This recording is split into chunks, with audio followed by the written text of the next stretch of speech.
하나님 말씀 함께 나누겠습니다. 기도하겠습니다.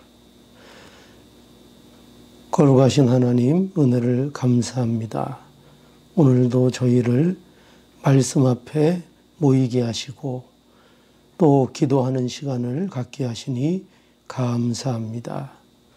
하나님의 말씀을 통해서 저희가 더욱더 깨어지고 하나님의 말씀을 통해서 만들어지는 놀라운 은혜가 있게 하여 주시옵소서. 하나님 아버지께서 저희의 생명을 주관해 주시고 저희를 진리 가운데로 오늘도 인도하여 영광받아 주시옵소서. 예수님의 이름으로 기도하옵나이다. 아멘. 오늘 함께 나눌 말씀은 신명기 26장 16절에서 19절입니다. 신명기 26장 16절에서 19절 제가 봉독하겠습니다.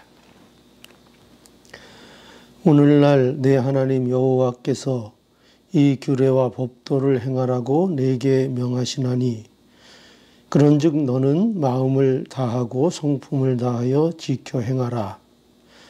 내가 오늘날 여호와를 내 하나님으로 인정하고 또 그 도를 행하고 그 규례와 명령과 법도를 지키며 그 소리를 들으리라 하건하였고 여호와께서도 내게 말씀하신 대로 오늘날 너를 자기의 보배로운 백성으로 인정하시고 또 그 모든 명령을 지키게 하리라 하건하였은즉 여호와께서 너의 칭찬과 명예와 영광으로 그 지으신 모든 민족 위에 뛰어나게 하시고 그 말씀하신 대로 너로 내 하나님 여호와의 성민이 되게 하시리라. 아멘. 오늘 이 본문 말씀 마지막에 보면은 19절 마지막에 너로 내 하나님 여호와의 성민이 되게 하시리라 이렇게 말씀합니다. 하나님께서 이스라엘 백성에게 여호와의 성민이 되게 하시겠다 하는 말씀을 주셨다 하는 겁니다. 그리고 그 18절에도 보면 여호와께서도 내게 말씀하신 대로 오늘날 너를 자기의 보배로운 백성으로 인정하시고 여기 보배로운 백성으로 인정하시고 그래서 하나님의 보배로운 백성 또 하나님의 성민으로 이스라엘 백성들을 이제 부르셨다 하는 것을 말씀하고 있습니다. 하나님의 뜻이 있지요. 하나님은 인격적이신 하나님이시기 때문에 하나님의 뜻이 있습니다. 또 하나님이 어떤 목적하시는 것이 또 있습니다. 그런데 이 하나님의 뜻이 무엇인가? 특별히 그 하나님의 백성들에 대한 뜻이 있습니다. 그것이 무엇인가 하면 그것은 바로 오늘 이 본문에 나와 있는 대로 보배로운 백성을 삼으시는 것이고 그리고 그의 백성을 또 거룩한 백성으로 만들어 나가시는 것입니다. 이것이 하나님의 뜻입니다. 하나님께서는 그의 백성을 예수 그리스도 안에서 부르셨습니다. 그렇죠? 우리 모두가 예수 그리스도 안에서 우리를 이제 부르셔서 우리를 거룩한 백성으로 이제 삼아 주셨습니다. 그리고 이 거룩한 백성으로 삼아 주셨을 뿐만 아니라 우리를 이제 또 거룩한 백성으로 만들어 가시는 중에 있다 하는 것이 하나님의 말씀이고, 이것이 성경에서 우리에게 보여주시는 하나님 백성에 대한 하나님의 뜻입니다. 하나님께서는 이스라엘 백성들을 불러내신 것처럼 우리도 예수 그리스도 안에서 불러내셨습니다. 그래서 거룩한 백성이 되게 하셨습니다. 그러니까 여기에서의 이 거룩한 백성은 신분적이고 또 법정적인 그 상태를 말합니다. 그래서 하나님께서 우리를 이제 신분적으로 또 법정적으로 이제 거룩한 백성으로 삼아 주신 것입니다. 그러나 신분상으로 거룩한 백성이 되었다고 해서 그들의 모든 면이, 특별히 영적으로 볼 때에 그들이 완전히 거룩한 것으로 충만한 자들이 되었는가, 거룩한 완성을 이루었는가 하는 것은 아니고, 그 거룩하신 하나님께서 거룩한 백성으로 부르시고, 이제 하나님의 뜻은 그 거룩한 백성을 또 거룩한 백성답게 거룩한 백성으로 살도록 이렇게 만들어 가시는 것이 하나님의 뜻이다 하는 것입니다. 그래서 우리가 이런 비유를 많이 합니다. 거지를 왕자 삼았다 하는 거죠. 거지가 이제 왕자가 되어서 궁궐에 들어와서 이제 살게 되었는데, 그가 왕자가 되었지만 아직 신분상으로만, 법적으로만 왕자가 되었지, 그의 모든 내면이나 뭐 인격이나 품성이나 뭐 그런 것들이 아직 그 왕자의 자격을 완전히 갖추게 된 것은 아닌 것입니다. 그래서 이제 궁궐에 들어간 왕자는 뭘 해야 되는 거죠? 이제 그 왕의 법도를 배우고 왕자로서의 이제 삶을 잘 살아나가는 것을 배우고 이제 만들어져 나가는 그 일을 해야 하는 것입니다. 그래서 이렇게 실제적으로 실제적인 왕자의 그 실력을 갖게 되어야 이제 그 왕자로서의 실력을 또 실제적인 삶을 누릴 수 있는 자가 되기 때문인 것입니다. 그래서 이것이 하나님께서 하나님의 백성들을 이제 부르시고 또 그 부르신 백성들에게 이루어 가시는 것이다 하는 거죠. 그래서 하나님께서 그의 백성들에게 허락하시는 것이 뭐냐? 그것이 바로 이제 율법입니다. 그 성민으로 만들어 가시는 일에 하나님께서 율법을 주시고 그 율법을 통해서 이제 만들어져 가는 일을 의도하고 계신 것입니다. 자, 그래서 오늘 이 본문 말씀을 통해서 우리가 하나님의 보배로운 백성을 위해서 율법을 주신 것, 그리고 그 율법을 이제 지키라 하신 오늘 이 말씀을 우리가 좀 상고해 보도록 하겠습니다. 먼저 우리가 볼 것은 여기 16절에 보면 오늘날 내 하나님 여호와께서 이 규례와 법도를 행하라고 명하시나니 그런즉 너는 마음을 다하고 성품을 다하여 지켜 행하라 하셨습니다. 여기 첫 번째 우리가 볼 것은 율법 준수에 대한 촉구입니다. 그러니까 거룩하게 하시려고 율법을 주신 것입니다. 하나님의 거룩한 백성은 율법을 지켜 행해야 한다 하는 것을 이제 요구하고 있는 말씀입니다. 그래서 뭐라고 했어요? 오늘날 내 하나님 여호와께서 이 규례와 법도를 행하라고 내게 명하나니 그런즉 너는 마음을 다하고 성품을 다하여 지켜 행하라. 여기 그 모세의 강론, 그러니까 모세의 그 율법을 이렇게 강론하는 그 끝맺음인데요. 오늘 이 본문이. 근데 그 끝맺음에 대해서 이렇게 말씀하고 있는 것입니다.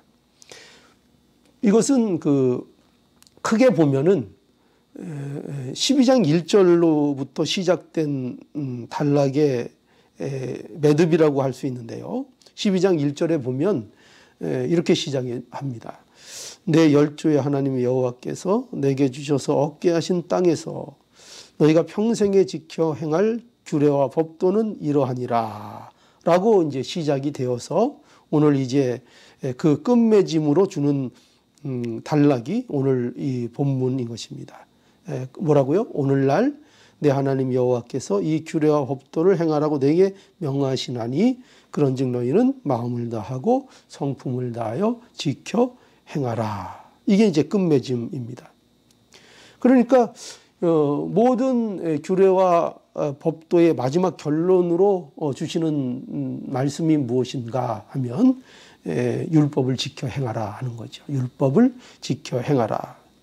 하나님께서 이스라엘 백성들에게 이 규례와 율법을 모세를 통해서 주시는 이유가 뭐냐?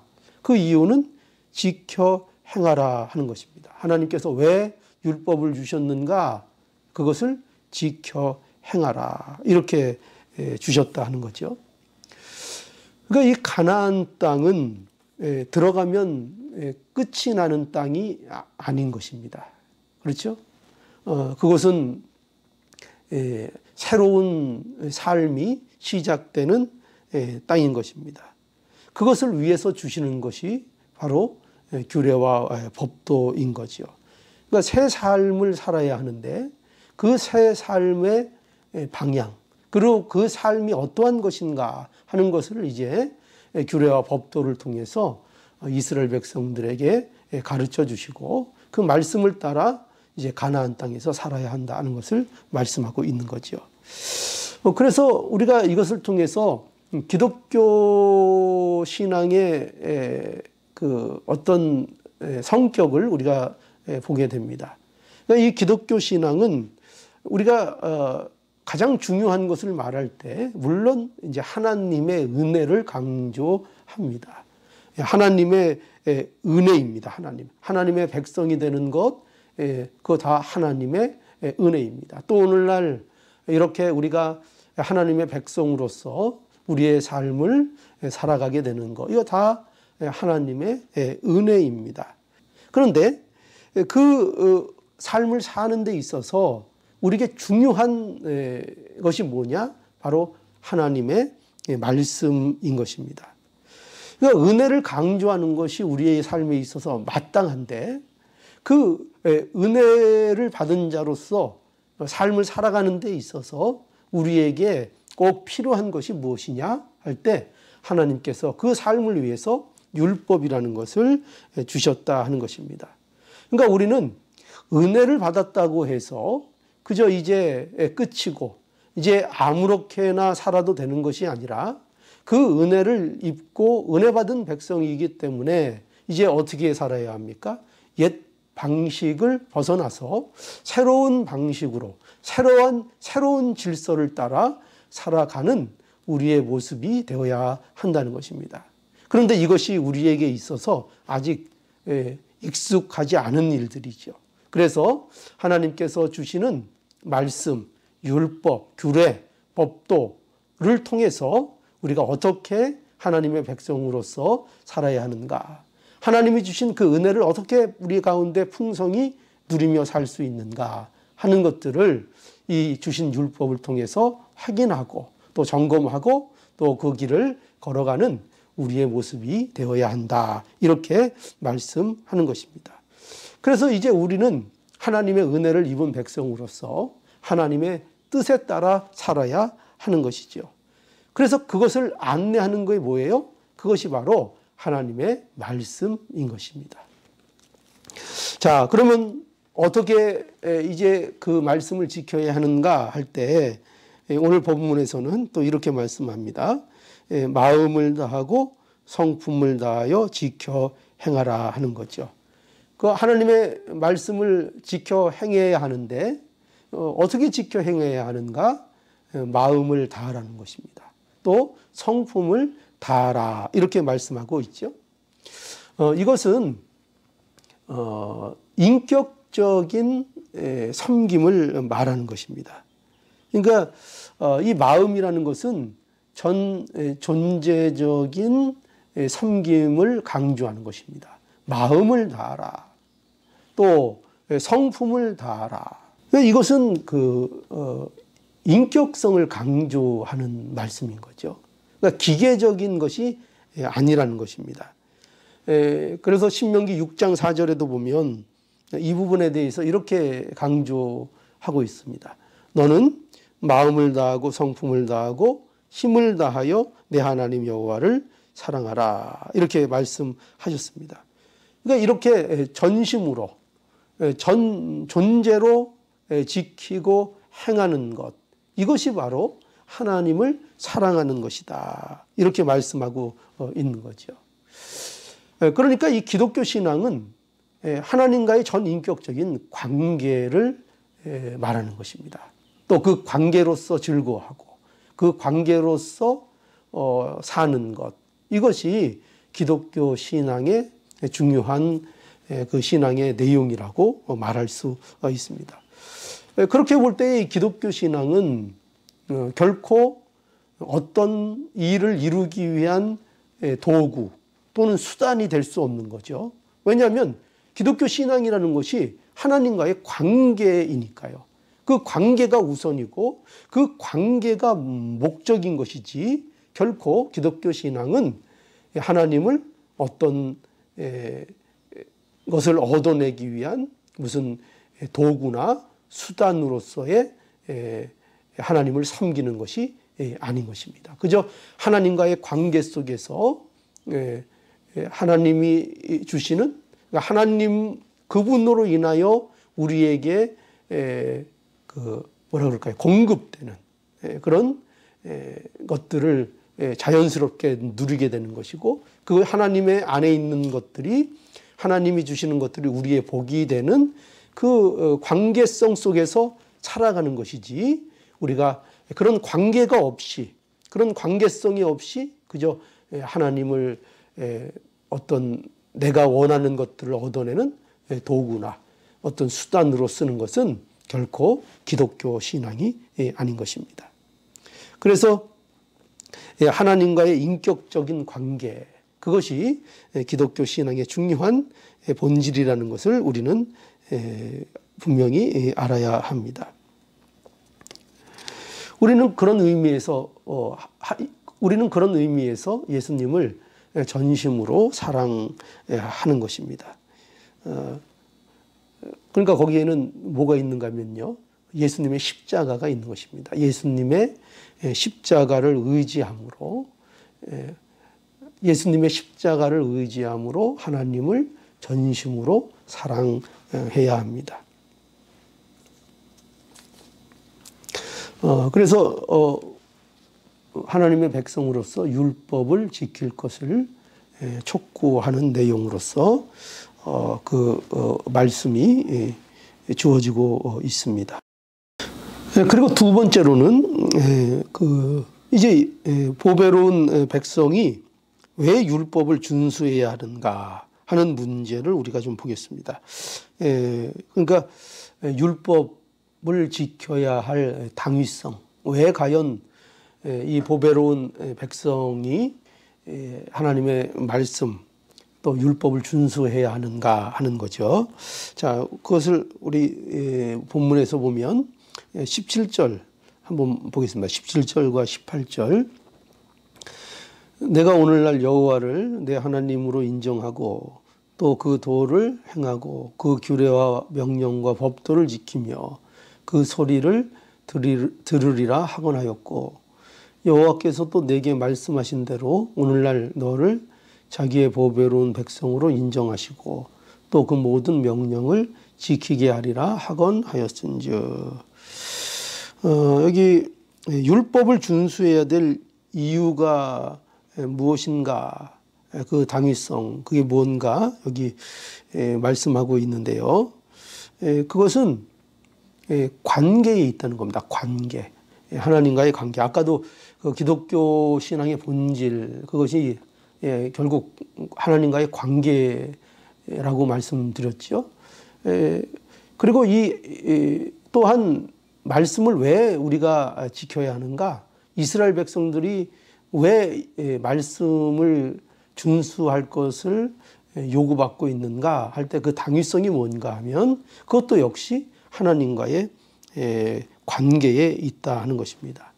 그래서 여기 읽은 대로 17절과 18절의 말씀이 뭐냐면 하나님은 이스라엘의 하나님이 되고 또 이스라엘은 하나님이 그들의 하나님이 되시는 것을 인정하는 그 관계를 이제 말하고 있는 것입니다. 그러니까 언약의 관계죠. 서로 언약의 관계. 이것이 하나님과 이스라엘의 이제 관계다 하는 거죠. 그래서 이 관계는 세상에 이 어떤 계약을 체결하고 관계를 맺는 데 있어서 여러 가지 그 이유가 있을 수 있겠죠. 대부분은 세상에서는 어떤 이익 관계에 얽혀서 이 관계를 맺게 되잖아요. 그러나 이 하나님과 이스라엘 백성과의 관계는 그런 어떤 이익의 관계로서의 그런 계약이 아니라 그 근거가 하나님의 사랑인 것을 알아야 합니다. 하나님의 사랑이 이 관계의 중요한 그 원인인 것이죠. 그러니까 하나님의 사랑이 이 관계를 만든 것입니다. 그래서 이스라엘은 이 하나님의 사랑으로 인해서 생긴 이 관계, 이것에 대해서 이제 인정하고 그것을 이제 이스라엘 백성들은 또 자발적으로 인정하고 받아들임으로 인해서 이 관계가 성립이 되는 거죠. 하나님은 이스라엘의 하나님이 되어 주셔서 그들을 구원해 내 주셨고 또 이스라엘은 그 하나님을 인정하고 또 그들의 하나님으로서 섬기고 또 받아들이는 이 관계, 이 관계를 통해서 이제 그 관계가 형성이 된 것입니다. 그래서 바로 이러한 관계를 보여주는 중요한 게 뭐냐? 그게 이제 하나님의 말씀인 것입니다. 그러니까 말씀은 이 관계성을 근거로 해서 주어졌다 하는 것입니다. 하나님께서 말씀을 주신 것, 하나님께서 이렇게 말씀을 주신 것은 그런 의미에서 굉장히 중요한 의미를 갖는 것입니다. 관계성의 근거에서 말씀을 주셨기 때문입니다. 하나님은 그들의 하나님이시기 때문에 그들을 위해서 뭘 주시고요? 말씀을 주셨고 또 이스라엘 백성들은 하나님이 그들의 하나님이시기 때문에 그 말씀을 들어 순종해야 하는 것입니다. 이 관계성의 근거에서 주신 것, 이것이 바로 말씀인 것입니다. 그래서 이 하나님께서 말씀을 주셨다는 것은 바로 그 이스라엘 백성들을 인격적인 대상으로 대접을 하시는 거죠. 말씀을 주심으로 인해서 그들을 어떻게 합니까? 설득하시고 그들을 교육하시고 또 그들에게 계속 가르치시는 것을 통해서 그들을 인격적으로 항복시키시고 그들이 또 순종할 수 있도록 하나님께서 이끌어 주시고 이렇게 하시는 것은 이 모든 것이 바로 하나님께서 이스라엘 백성들을 인격적으로 대우하시고 인격적인 관계이기 때문에 이 말씀을 허락하고 있는 것입니다. 그러니까 오늘날 우리에게도 마찬가지죠. 오늘날 우리에게 하나님께서 이렇게 계속 말씀을 주시는 것은 우리를 어떻게 대접하신다고요? 동물과 같이 대접하지 아니하시고 우리를 인격의 대상으로, 교제의 대상으로, 그리고 함께 이 하나님의 성품을 나누는 자로서 하나님께서 대접하시는 중요한 일이 뭐냐? 그게 바로 우리에게 말씀을 주시는 겁니다. 그래서 우리가 부모와 자녀 간에도 그렇잖아요. 부모와 자녀 간에도 부모가 자녀를 인격적으로 대우할 때에 하나님께 그 관계, 그것을 무엇으로 알 수 있는가 하면은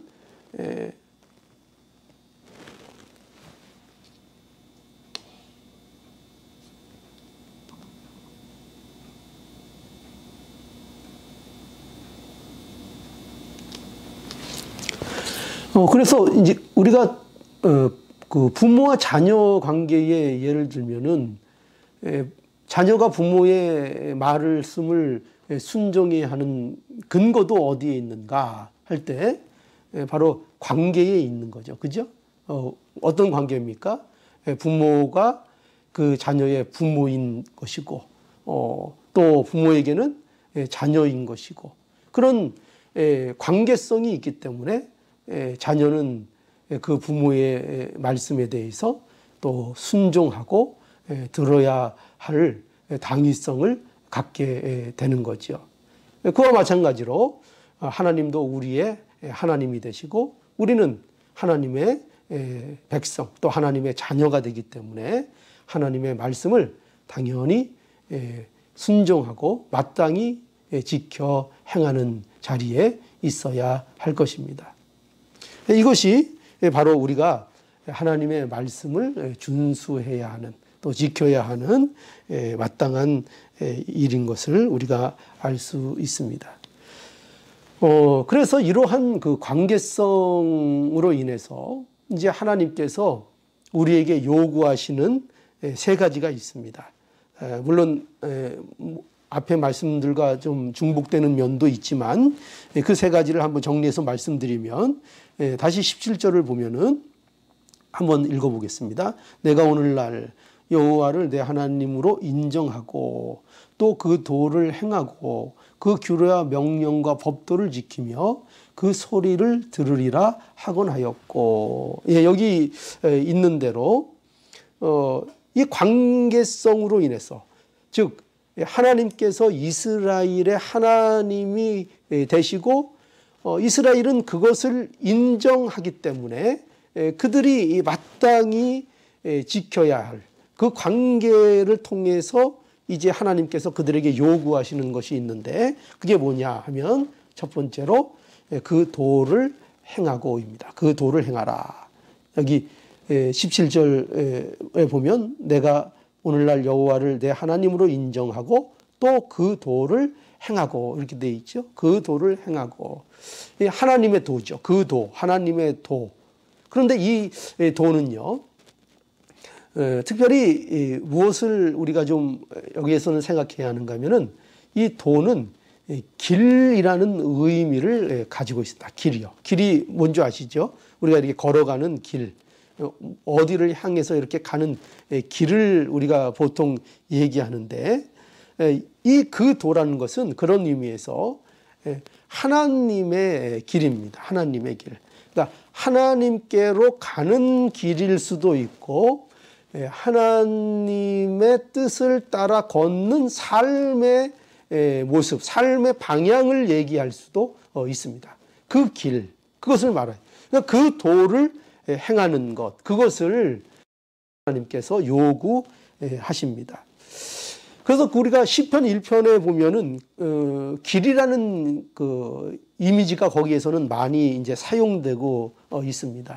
우리가 그 시편 1편 여러분 잘 아시죠? 시편 1편의 주제가 뭐냐면은 복 있는 자입니다. 그죠? 복 있는 자가 어떠한 자인가 하는 것이 그 시편 1편의 주제인데요. 그런데 그 복 있는 자는 어떤 것과 밀접한 연결을 갖고 있는가 하면은 길과 밀접하게 관련이 되어 있습니다. 그래서 시편 1장 1절에 보면은 이런 대목이 있습니다. 복 있는 자는 하면서 이렇게 설명해 가면서 뭐라고 하고 있는가 하면은 죄인의 길에 서지 아니하며 이렇게 되어 있습니다. 여기도 뭐가 등장하죠? 길이 등장하죠. 죄인의 길에 서지 않는다. 이렇게 말씀하고 있고 또 쭉 내려가다 보면은 시편 1장 6절인가요? 의인의 길에 대해서 말하고 있습니다. 의인의 길은 여호와께서 인정하시나 악인의 길은 망하리로다. 이렇게 돼 있어서 거기도 길에 대해서 말씀하고 있습니다. 그래서 복 있는 자와 이 길이 관련이 있는 거죠. 그래서 복 있는 자는 어떤 자인가? 바로 하나님의 길을 가는 자들이라고 이렇게 말할 수 있습니다. 하나님의 길을 가는 자들. 물론 하나님을 향하여 가는 자, 그도 복 있는 자라고 말할 수 있지만 우리가 예수 그리스도 안에서 이미 하나님의 백성이 된 자로서 또 하나님의 길, 그 백성으로서의 길을 계속해서 걸어가는 자, 그가 이제 복 있는 자라고 이렇게 볼 수 있습니다. 그래서 우리가 그 신약의 그 내용을 보면은요, 거기에도 보면 이 그리스도인들에 대한 표현을 할 때 또 그리스도인들이 어떤 부류의 사람들인가 할 때 역시 하나님의 길을 가는 자들로 이제 설명이 되어집니다. 그래서 요한복음 14장 6절에도 보면 우리가 굉장히 잘 아는 말씀 있습니다. 뭐죠? 바로 길에 대한 것. 예수 그리스도에 대해서 뭐라고 말씀하고 있는가 하면은 예수님께서 직접 내가 길이다 이렇게 말씀하고 있지 않습니까? 물론 그 길은 어떤 길입니까? 하나님께로 가는 유일한 길로서 내가 길이다 이렇게 말씀하고 있습니다. 그리고 재밌는 그 또 표현이 있는데요. 사도행전 9장 2절에 보면은 이 사도 바울이 그 회심하는 일에 있어서 자신의 그 회심하는 일을 설명함에 있어서 자신이 어떤 그 사람이었는가를 설명할 때에 이렇게 설명했습니다. 그 돌을 쫓는 사람을 만나면 그들을 이렇게 잡는, 그죠? 그들을 핍박하고 잡는 사람이었다. 이렇게 설명했는데 그 돌을 쫓는 사람, 여기서도 그 도 이렇게 할 때 이 도라는 것이 길이라는 이제 의미를 가지고 있죠. 물론 이 도라는 것은 예수 그리스도를 믿는 것을 얘기하는 것인데, 그런데 그 예수 그리스도를 믿는 것을 이렇게 길로 그 도라고 이렇게 표현을 해서 그래서 뭐를 얘기하고 있습니까? 그것이 길이라는 것 이렇게 표현하고 있어서 바로 그리스도인들을 그 길, 하나님의 길을 걸어가는 자들로 이렇게 표현하고 있는 것을 보게 됩니다. 그래서 우리에게 바로 이것을 요구하고 계신 거죠. 우리에게 뭘 요구하신다고요? 그 도를 행하라. 그러니까 하나님의 길을 걸어가는 것을 요구하고 계신 거죠. 그 길을 우리가 거룩한 백성이 되었지만 우리가 여전히 우리의 삶 속에서 어떤 길을 우리는 걸어가는 자들인가? 하나님의 의의 길을 우리가 계속해서 걸어가야 하는 자리에 있다 하는 것이죠. 이것을 잊지 말라는 것입니다. 우리는 오늘도 계속 어떤 길을 걸어가고 있는 거예요? 하나님의 의의 길을 계속해서 걸어가야 하는, 그것을 힘써서 걸어가야 하는 그 과정 중에 있다는 것을 우리는 분명히 알아야 한다는 것입니다. 그 길을 걸어가라. 이것이 우리에게 요구하시는 하나님의 말씀입니다. 그리고 두 번째는 뭐냐면은 그 규례와 법도와 그 규례와 명령과 법도를 지키며 이렇게 되어 있습니다. 여기 규례, 특별히 명령, 또 법도 이렇게 이제 구분을 했는데 이 모든 것들은 다 그냥 한마디로 말하면 하나님의 말씀입니다. 그렇죠? 하나님의 말씀.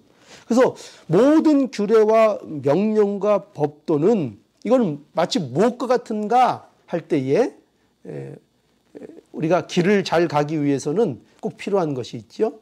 그게 뭐냐면 바로 지도입니다. 지도. 또 다른 표현으로 하면 오늘날 지도로 잘 안 쓰죠. 오늘날은 또 뭐 이렇게 나침판, 내비게이션 같은 거, 그런 거를 또 비유할 수도 있고, 또 우리가 도로에 있는 표지판을 우리가 비유로 들 수 있습니다.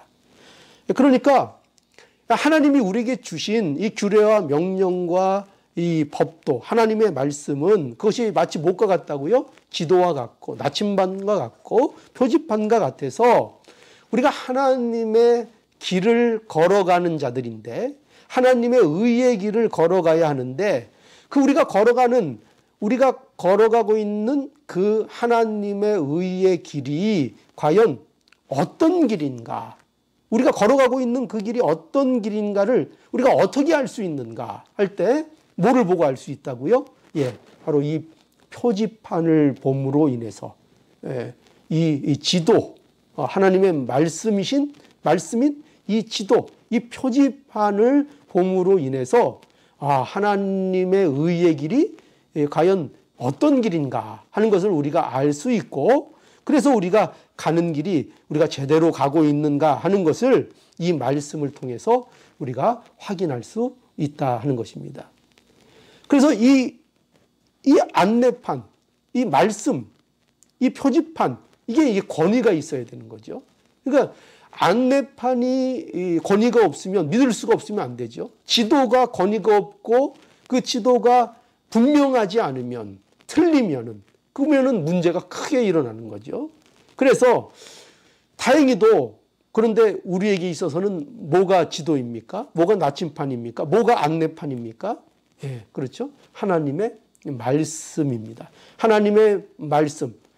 어떻게 우리가 이 말씀에 의지해서 우리가 하나님의 의의 길을 점검하고 또 계속해서 걸어나갈 수 있는가 하면, 그것이 다름 아닌 하나님의 말씀이기 때문에 우리가 그것을 믿고 안심하고 따라갈 수 있는 것입니다. 그러니까 그 권위가 어디서 오는가? 그것을 우리가 믿고 따를 수 있는 그 권위, 믿을 수 있는 권위가 어디에 있는가? 그것이 하나님의 말씀이기 때문에 그렇다는 것입니다. 하나님의 말씀. 자, 그래서 하나님의 말씀, 거기에 권위가 있는 것이고, 그 권위 있는 하나님의 말씀을 우리가 안내판으로, 또 우리의 그 지도로 우리가 삼아서 하나님의 의의 길을 오늘도 우리에게 걸어가라, 이렇게 말씀하고 있는 것입니다. 그래서 인간들의 그 규정이 있죠. 그러니까 우리는 인간들의 규정을 따라가는 게 아닙니다. 물론 인간들이 만든 어떤 법이나 규정을 무시하거나 그것을 지키지 말라는 얘기가 아닙니다. 우리가 하나님께서 또 이 국가를 통해서, 또 이 사회를 통해서 제정하신, 또 주신, 또 우리의 위치에서의 법령이 있습니다. 그런 것들은 우리가 잘 준수해야 합니다. 그러나 그것이 온전하지는 않습니다. 왜냐하면 그것이 하나님의 말씀이 아니기 때문입니다. 그래서 이 세상에 만든 규정과 세상의 법, 이런 것들은 하나님의 말씀에 비교할 때에 그것이 맞지 않는 것이 있을 수 있습니다. 그러면 우리는 뭘 따라가야 합니까? 우리는 당연히 하나님의 말씀을 따라가야 합니다. 인간이 만든 규정은 결코 우리의 기준이 될 수 없고, 하나님의 의의 길로 인도하는 참된 안내서가 될 수 없는 때문입니다. 그렇기 때문에 우리는 인간들이 만든 규정이 아닌 하나님의 규례, 법도, 그리고 그 명령을 순종함으로 하나님의 의의 길을 우리가 점검하고 걸어가는 이 일을 해야 한다 하는 것입니다. 그래서 우리가 하나님의 말씀을 따라갈 때에 우리가 이제 우리의 방향에서 이탈을 하지 않는 거죠. 그러니까 그래서 그 안내판이 중요한 거 아닙니까? 그래서 이 도로의 표지판 이게 중요한 것이 아닙니까? 그 표지판을 우리가 잘 보고 따라가야 우리가 가야 할 길에서 이탈하지 않는 것처럼 우리도 하나님의 말씀을 잘 보고 그 말씀대로 따라가야 우리의 신앙의 길에서 이탈하지 않고 우리가 의의 길에서 이탈하지 않고 잘 걸어갈 수 있다 하는 것이죠. 그래서 안내판은 우리의 방향을 설정해 주고 그 안내판은 우리의 이탈을 방지해 주고 그리고 그래서 그 안내판은 우리를 방황하지 않도록 시간을 낭비하지 않도록 이렇게 해주는 유익이 있는 것입니다. 이 역할을 하는 게 뭐라고요? 이것이 하나님의 말씀입니다. 그러니까 우리가 하나님의 말씀을 왜 배워야 하는가? 우리가 왜 이렇게 하나님의 말씀을 소중히 여기며 또 이 하나님의 말씀을 지키고 순종하고 따라야 하는가? 우리가 분명하게 알 수 있는 것입니다. 그래서 하나님께서는 우리에게 바로 이처럼 하나님의 의의 길을 가는 길에 있어서 우리를 인도하시는 은혜의 방편으로서 하나님께서 우리에게 말씀을 주시고 율법을 주셨다 하는 것을 기억하셔서 우리에게 주신 이 규례와 명령과 법도에 대하여 우리가 잘 순종하고 그 지시를 그것이 가리키는 것을 잘 보는 우리의 또 신앙 모습이 되어야 한다는 거죠. 자, 그리고 세 번째로 이제 그 소리를 들으리라 이렇게 말씀하고 있죠. 17절 다시 보죠. 내가 오늘날 여호와를 내 하나님으로 인정하고 또 그 도를 행하고 그 규례와 명령과 법도를 지키고 그 소리를 들으라 하거나였고 여기 그 소리를 들으라. 그 소리를 들으라. 이 말씀은 이제 순종하라 하는 뜻입니다. 순종한다는 것입니다. 그러니까 여러분 아무리 좋은 길이라고 해도 그렇죠. 우리가 가야 되는 길이 어떤 길이에요? 하나님의 의의 길입니다. 하나님께서 우리를 그 길로 가라고 말씀하고 계시죠. 또 그 길을 제대로 걸어가라고 또 우리에게 좋은 안내서를 우리에게 주셨습니다. 우리에게 말씀을 주셨습니다. 그러나 아무리 좋은 길이 있고 또 아무리 좋은 안내서가 있다 하더라도 그 안내서가 그 나침판이 가르치는 대로 우리가 가지 않으면 그러면 아무 소용이 없는 거죠. 그렇죠? 그러니까 결국 그 나침판대로 우리가 가야 하는 것입니다. 우리가 가야 할 길이 있는 것입니다. 그것을 순종해서 가야 하는 것이죠. 그래서 이처럼 우리의 신앙생활에 있어서도 우리가 하나님의 말씀을 어떻게 해야 됩니까?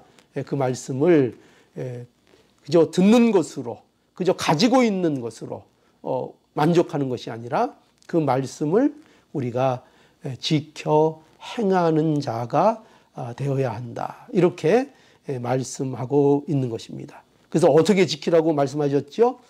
전심으로, 그죠? 마음을 다하고 성품을 다하여 그 하나님의 말씀을 너희가 지켜 순종하라.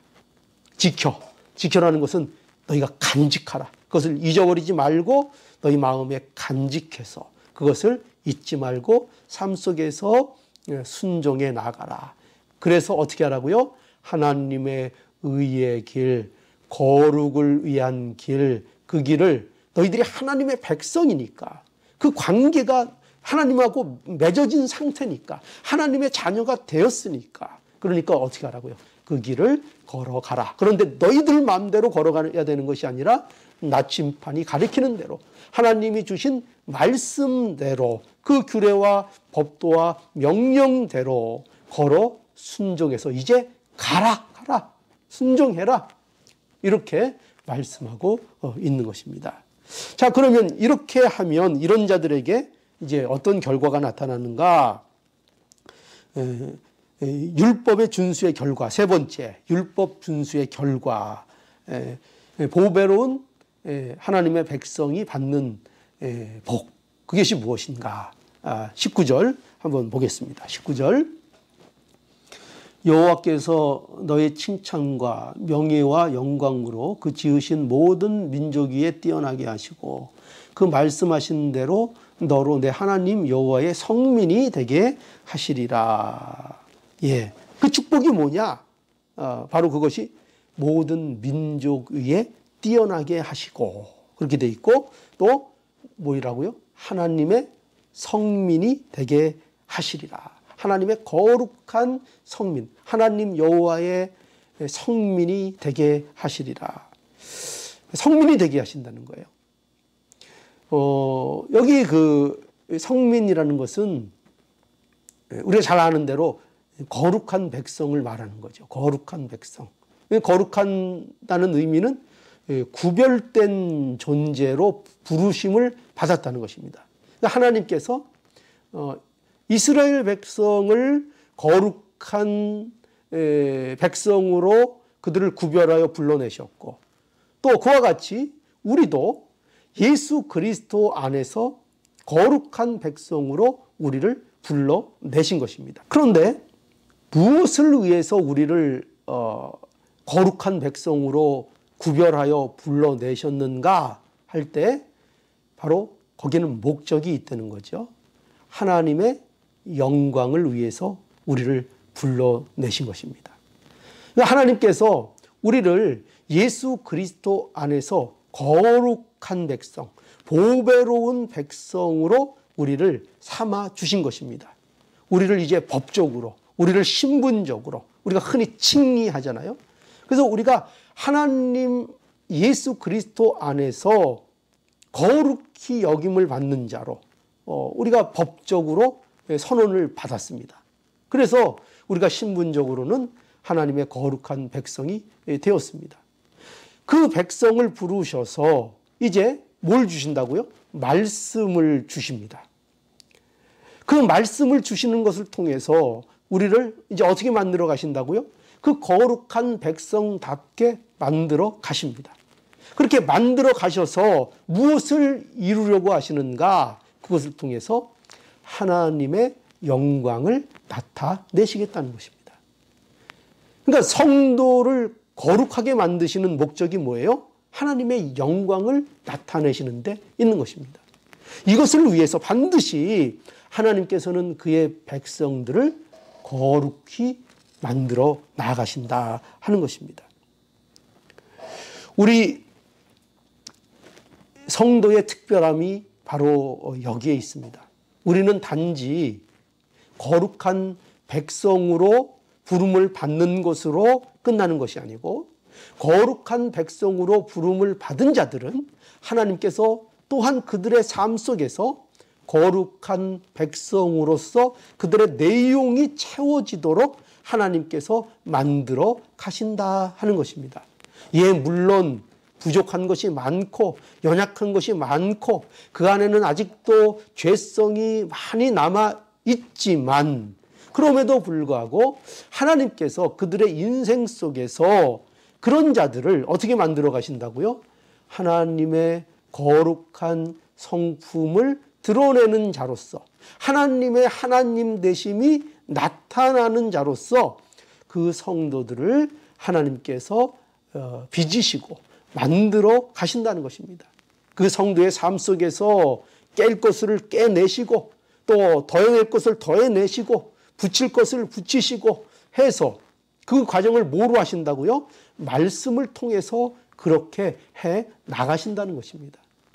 그래서 말씀은 마치 무엇과 같은가 하면은 우리를 쪼아내는, 어떻게 보면 정과 같은 그런 역할을 하기도 합니다. 때로는 하나님의 자녀들에게 뭐가 온다고 해요? 때로는 징계라는 것이 있을 수도 있습니다. 무엇을 위해서요? 그 자녀들을 만들어 나아가시는 것입니다. 점차 점차 깨트려 나아가시는 것입니다.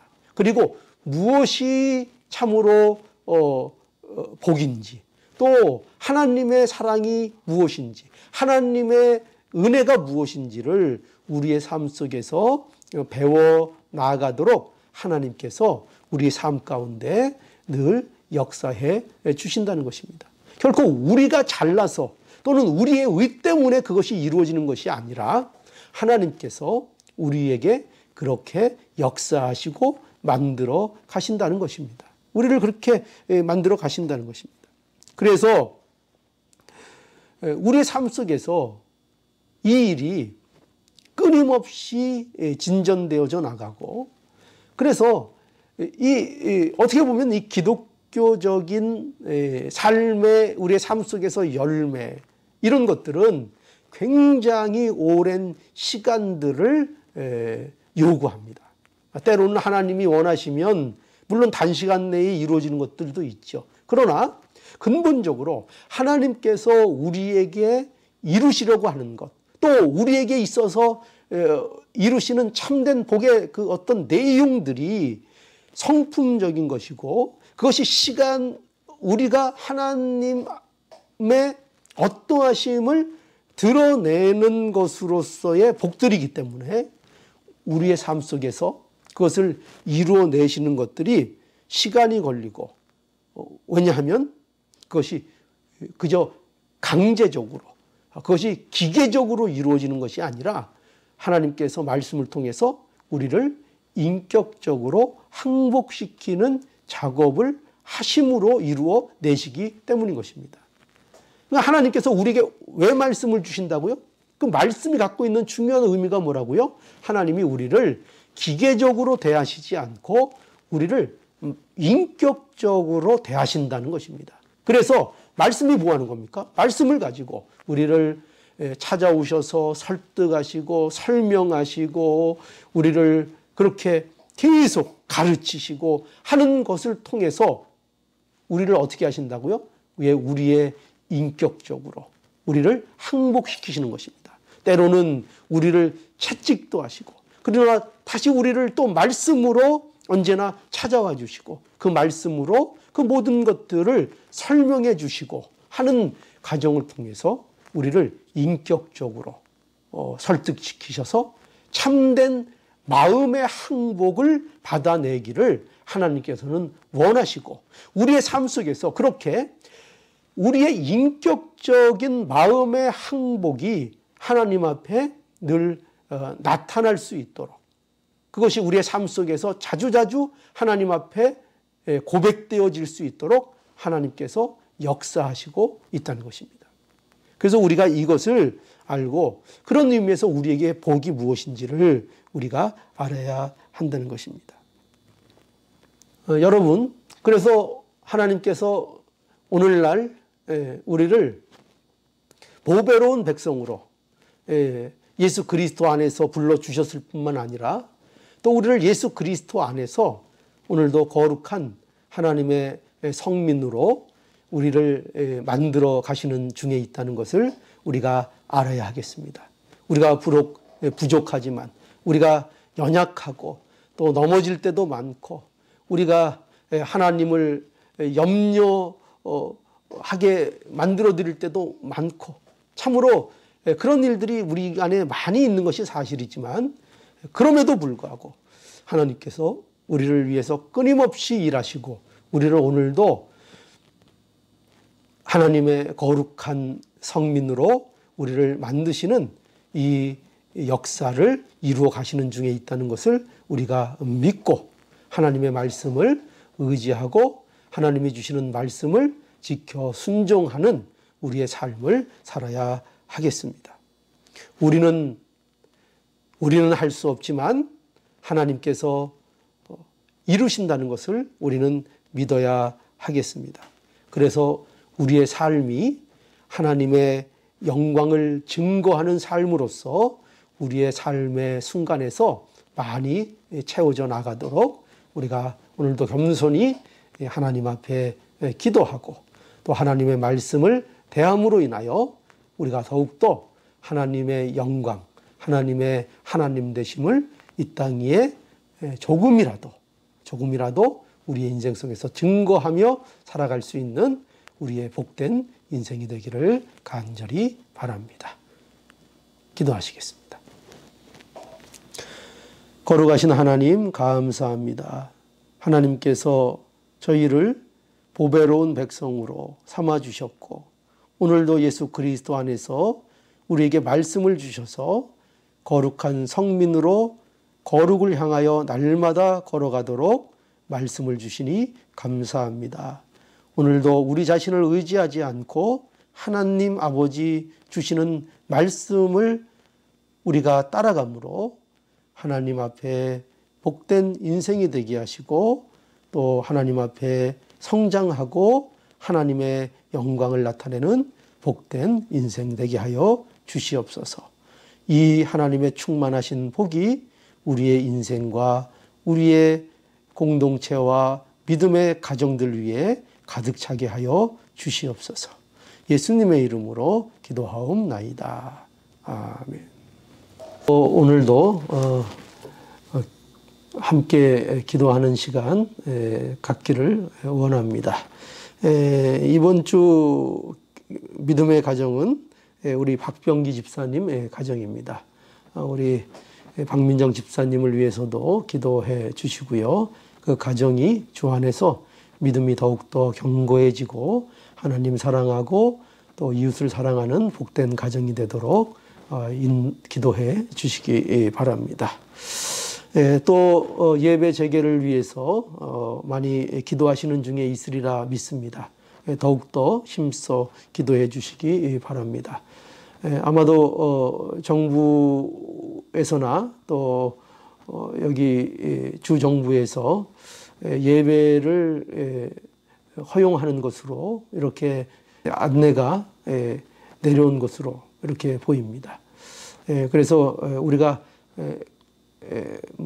당장은 이 예배를 예전처럼 우리가 재개할 수는 없겠지만 우리가 점차 단계적으로 예배를 좀 회복해 나가고 또 그에 대한 지침을 잘 준수해서 우리가 하나님 앞에 함께 예배드리는 일을 하루빨리 또 은혜롭게 또 회복할 수 있기를 바랍니다. 이 일을 위해서 또 우리 성도님들 또 기도해 주시기를 간절히 바랍니다. 또 우리 성도들을 위해서 기도해 주시기 바랍니다. 특별히 연로하신 성도분들 우리 기억해서 기도해 주시고요. 또 특별히 지병 가운데 있는 분들 또 투병 중에 있는 분들 위해서 기도해 주시기 바랍니다. 가끔 또 안부 또 소식도 한 번씩 전해 주시고요. 그렇게 교통하면서 또 함께 이 기간을 슬기롭게 또 우리에게 복된 기간으로 우리가 잘 지내 나가야 하겠습니다. 이 일에 무엇보다도 필요한 것이 또 말씀이고 또 기도입니다. 우리가 이것을 명심해서 항상 말씀을 가까이 하시고 또 하나님 앞에 기회가 되는 대로 기도하시는 이 은혜가 있기를 바랍니다. 가정 예배들 잘 드리고 계시죠?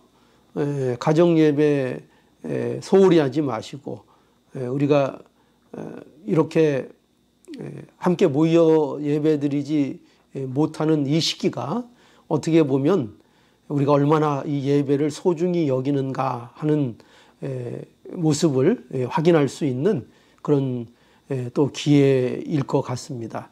우리 성도분들 이렇게 가정에서 있다 보면 예배에 소홀할 수 있는데 이럴 때일수록 마음을 이렇게 잡으시고 또 중심을 보시는 우리 하나님 또 모든 것을 다 지켜보시는 하나님이신 거 우리가 잘 알기에 어디에 있든지 우리가 신령과 진정으로서 경건하게 하나님 앞에 꼭 예배 드리는 복된 가정이 되어야 하겠습니다. 꼭 가정 예배 잊지 않고